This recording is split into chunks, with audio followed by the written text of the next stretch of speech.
OK, so these rail strikes are going to happen tomorrow. There's nothing we can really do about this. We'd all just like to avoid any chaos and avoid paying for tickets, whatever that maybe we've already booked in advance. Well, consumer expert Kate Hardcastle joins us in the studio to try and help us navigate through the next 7 days, because earlier we were hearing from travel expert Simon Calder, who said the disruption really starts today. If you've got a train ticket booked and now you know that journey's not going to go ahead, what can we do now to try and mitigate some of those costs? Isn't it challenging? We've got a summer of planes, trains and automobiles being affected. We've got the rising cost of fuel, we've got plane chaos, and now we've got this to contend with. Really difficult for businesses and for passengers alike. I think the main thing is, beyond, obviously, everything you have to organise and sort out to try and get where you're going or make the decision you're not taking that journey, is if you are due compensation, to get that back. If you do that refund, get it back. And that starts with the point of purchase of your ticket to start with.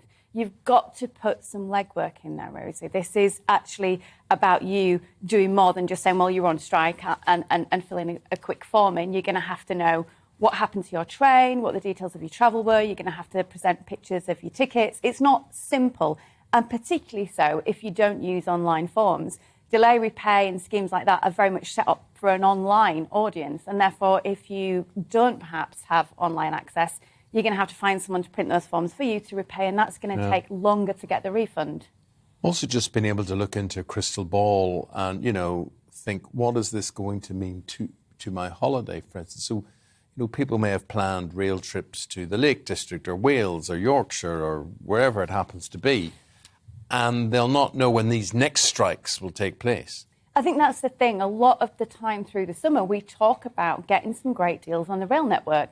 A lot of the commuters tend to use it less, and therefore the train networks put on great deals to get around the country. I'm completely dependent on the rail system, and it really can affect you. But I think people are going to be looking at that a lot less this summer, because we've got this warning klaxon saying, actually, this might just be a taste of things to come. And we know the alternate for a lot of people is jumping in the car. Well, look at the rising price of fuel. We've got that to contend with too.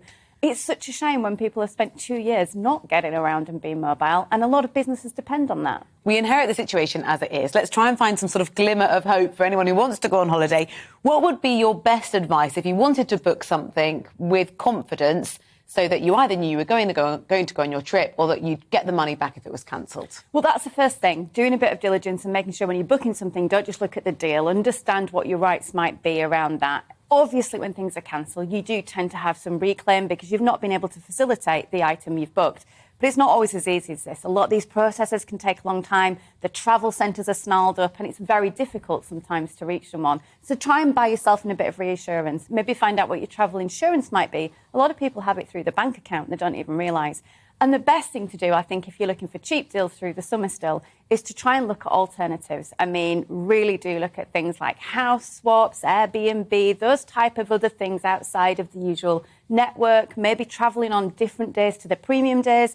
Monday, Friday and Sunday returns are always going to be those big high-ticket price items for flights. So looking to travel against the crowds is always going to be a great tip for getting the cost down.